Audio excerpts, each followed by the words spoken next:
Welcome back.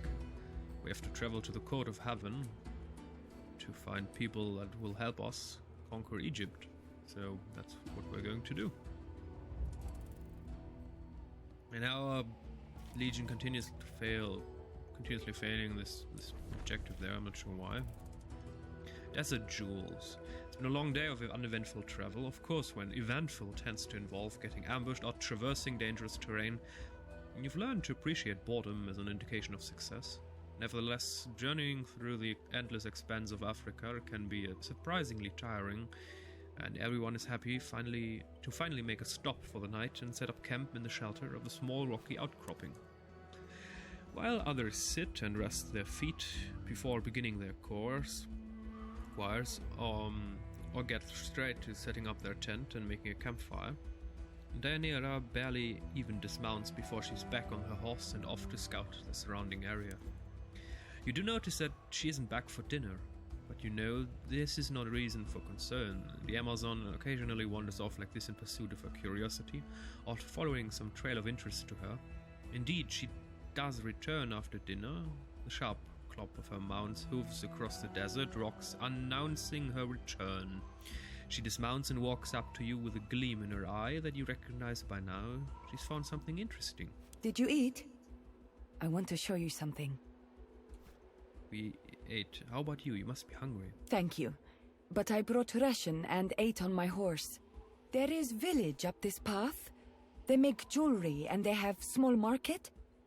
Come on, bring your coin pouch and let us go look. You want to go out and mingle with the locals? It'll be fun. If nothing else, you talk sometimes of winning over hearts and minds, right? We can make some friends here. Fine. Give me a moment to settle my horse, then we'll go. She flashes you an excited smile and jumps back into her saddle. Soon you're riding after her up a narrow, twisting, dusty mountain path. It's a scenic ride with a commanding view of the vast desert, its rolling dunes outlined sharply by the golden light of the setting sun. You reach the village in the twilight, a small and ancient settlement where whitewashed homes were built in perfect harmony with the formations of rock that surround the village like a protective shell. You leave your horses on the outskirts and are greeted by villagers leaving their homes to see who is visiting them. They seem to recognize Deianira, and soon many small collections of jewelry are brought out to show to her. Hang back and keep an eye out for trouble. You keep your distance and let Deianira enjoy herself. Although she doesn't understand a word those people are saying, nor they her, she somehow manages to communicate perfectly well with gestures, the tone of her voice, a pat on the arm here, a mirthful laughter here or there. And soon she returns to you with 3 different pieces of jewelry in her hands. The first is a leather string with an intricate circular necklace of coral, amber and smooth-colored stones. The second is a silvery bracelet with a delicate dotted pattern surrounding 2 beads of amber and 4 beads of agate. The third is an elegant hair clip made from 2 curved black pieces that fit through each other. One flat with pale patterns etched into it, and one round with golden tips. Which one should I buy?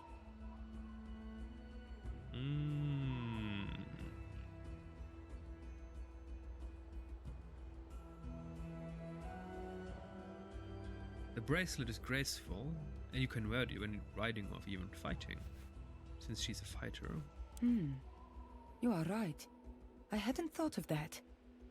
This necklace is pretty, but I will only wear it rarely. I will get the bracelet. Thank you. An extended period of haggling follows, and again you are amazed at how well they manage to communicate without language. After money and jewelry change hands, you are both offered some leftover food by the locals. Deianira accepts happily. By the time you're done eating, the sun has disappeared over the horizon, and you're faced with a treacherous ride down a pitch-black mountain path. That old woman's family has offered that we can sleep under that half roof beside their house.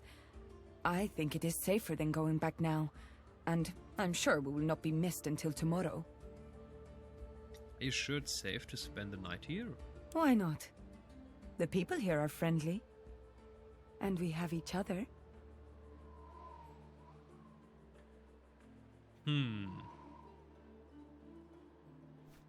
It's very hospitable of them. We'll accept. Deianira seems quite happy with your decision. The arrangements are made with the locals. A little more money changes hands. Although your hosts take quite some convincing before they'll accept payment, and soon you have a cozy little nook of blankets to rest in. The desert night is cold, but you are well sheltered from wind and weather, and you must lie quite close to fit in there together, keep each other awake for a long time, while with whispered conversation, talking about the places you've visited so far and the people you've met.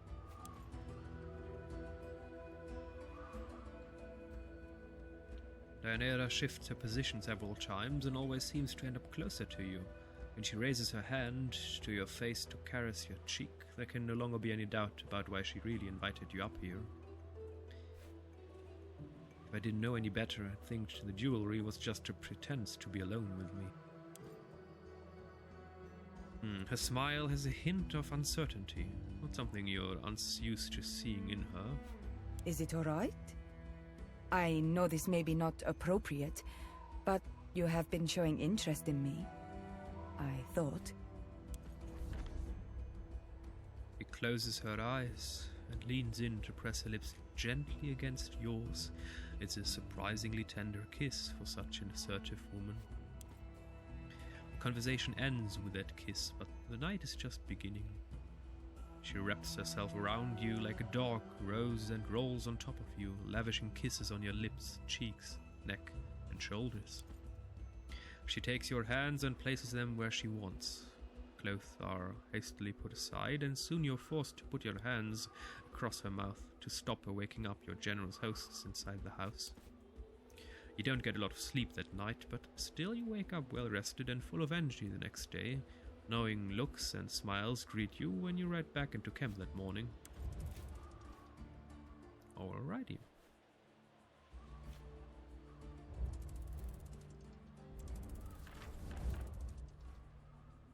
The location currently occupied by a neutral army. Yeah, you cannot attack a faction you're not at war with.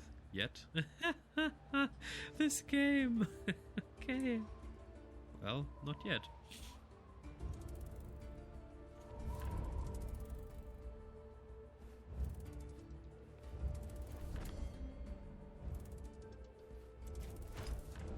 Oh dear, there's a lot of stuff here. Shamanic stuff.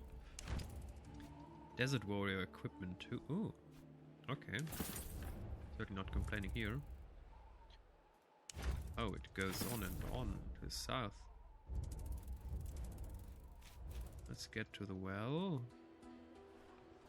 Okay, so this map is big. I like it. A detour. It's been a fairly uneventful day until the path you were following is swallowed up by dense wilderness ahead. You consult your praetorians and together you decide to press on. Stumbling back may cost you a day or more of travel. Of course, in this place, wilderness, never just wilderness. Oh, Deianira has stopped into some old hunting snare. Oh no. Oh no. Light leg injury. Oh, that's unacceptable. Princeps triage. Immediately start the treatment.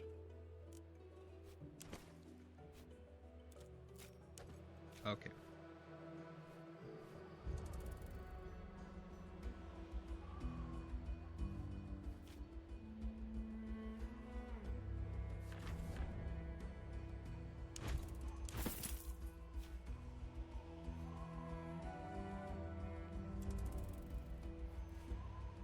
Wait, unspent skill points? Where? Okay, she's still getting... Ah! Volcatius Tullus. Unspent skill points. Uh-huh. Opportunist. No, first movement reduction. Is she... Yeah, she's still triage, right? 18 hours. Risk 0, trauma severe. Okay, then let's discover more until we... Oh, the Mirage of Warriors. The harshness of the sun occasionally becomes unbearable. Not only does it make your Praetorians drink more water, but it also occasionally plays tricks on your eyes. When you make camp, you never know if it's the heat rising off the ground or a group of enemy riders stalking you.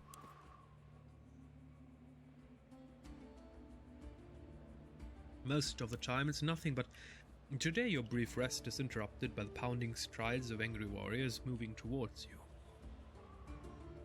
We're soldiers of Rome! I can't choose this. Take your weapons and form up if it's a fight they're looking for. They have found one. They outnumber you at least 2 to 1, but if you run, that will only encourage your enemy. Your followers form up and prepare for a tough fight.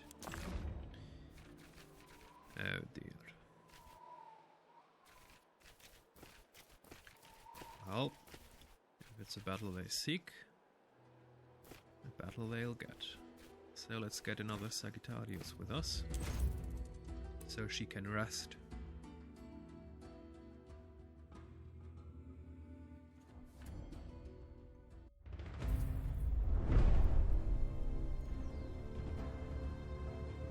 Okay, that's not a bad positioning.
Make a guaranteed critical hit with 50% accuracy.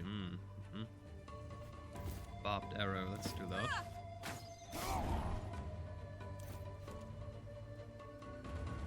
7 to 8, okay.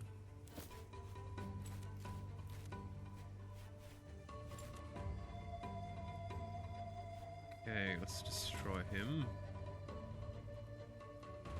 Or maybe... I mean, they have a lot of shields, that's my problem. Oh, that was a mistake. Let's kill him, let's be safe.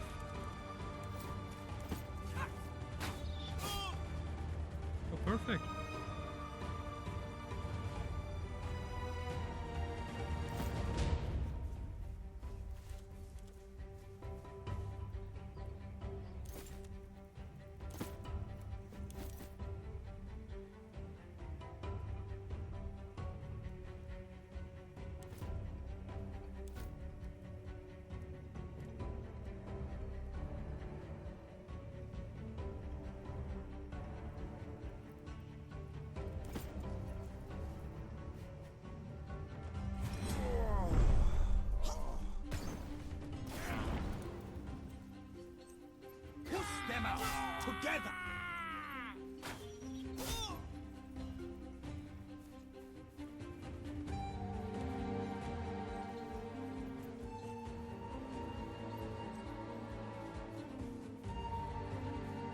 Level 10. Gezil is watching us. Show them how you fight. They are definitely beyond our level. Yeah. Do the same. No, that's not good.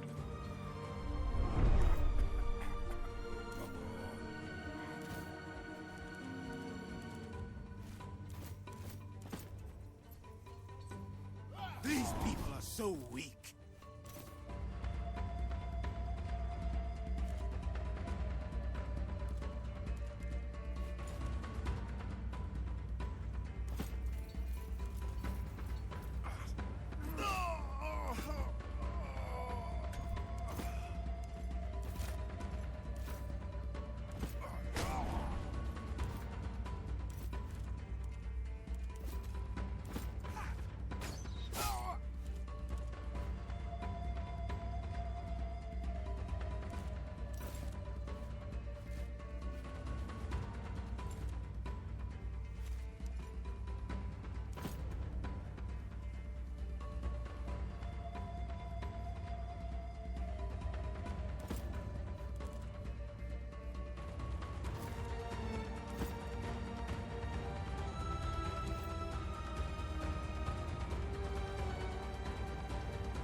I won't refuse some help.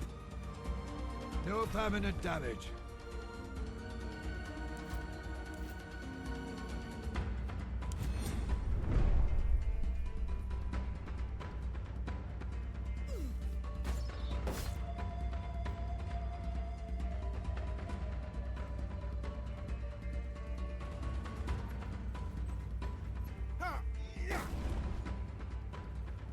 Shield broken, you serious? That's not good. Stick to the plan. We will defeat them.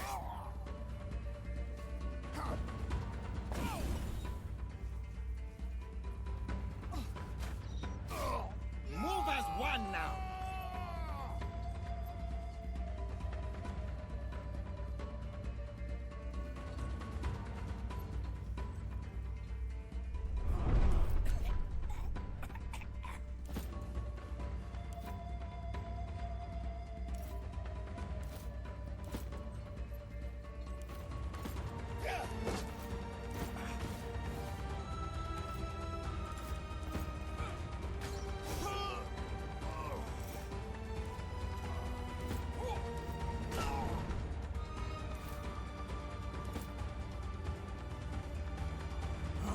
You left me no choice.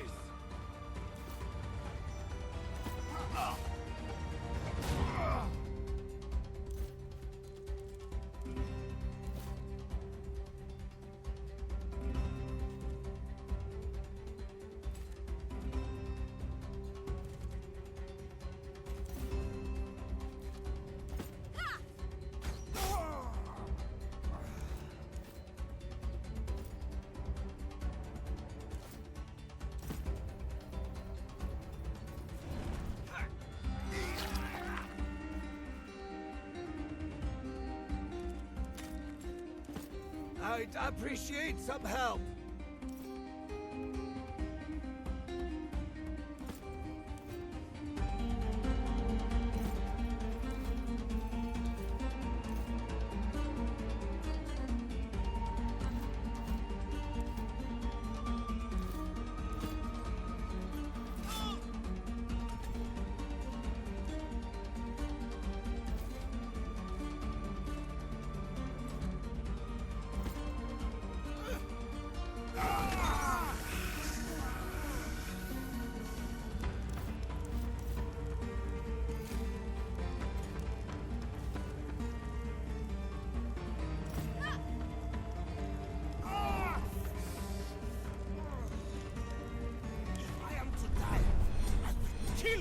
unstoppable!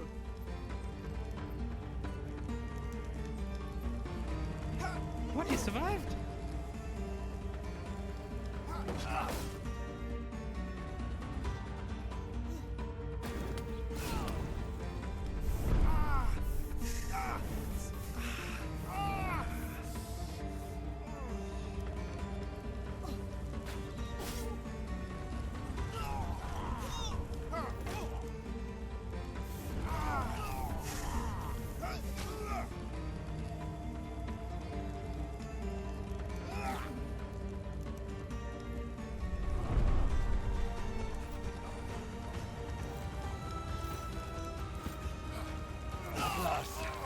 We're nearly done.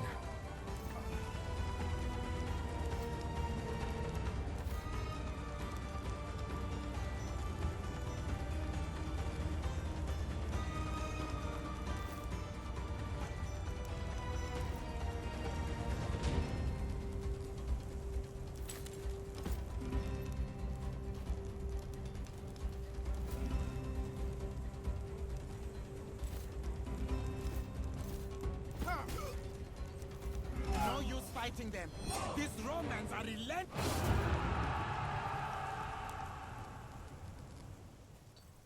Well, that was a hard battle. Maybe we should continue the main quest first. We're apparently not equipped yet to fight these.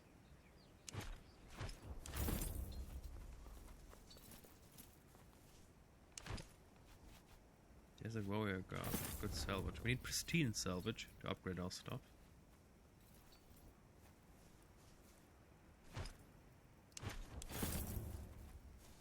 A coin is always appreciated.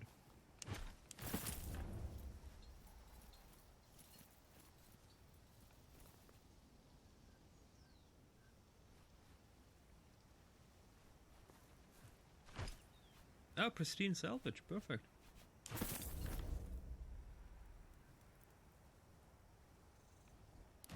Oh, unspent skill points. And we have 7 to 10, 6 to 8. Yeah, no. Sagittarius. Oh, good. No. Now what? Shoot 2 individually selected targets.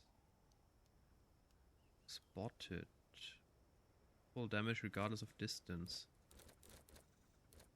I mean, that's a good spell. Every time the character shoots a target, they regain the action point. Finding weakness. Oh, the character's next ranged attack will apply either bleeding, weakened, or harried. Well, that's very strong. Optimal range. Yeah, let's go with Hunter.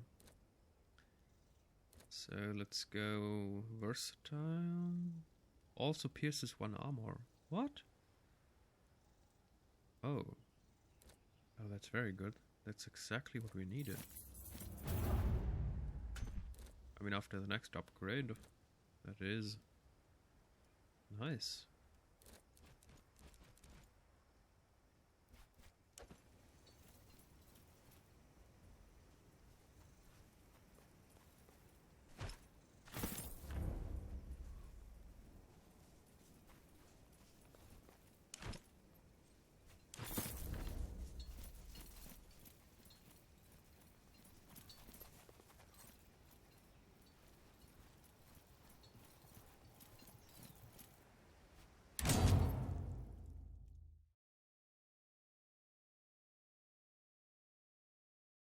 Yes, have space, we've read that before.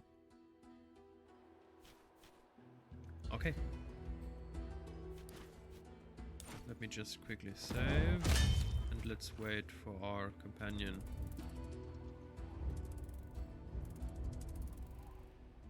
To get healed. Triage treatment, yes, that's it.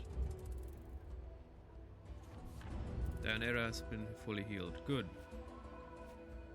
So we're done. So, you know what? Court of Heaven, that's a story for another episode.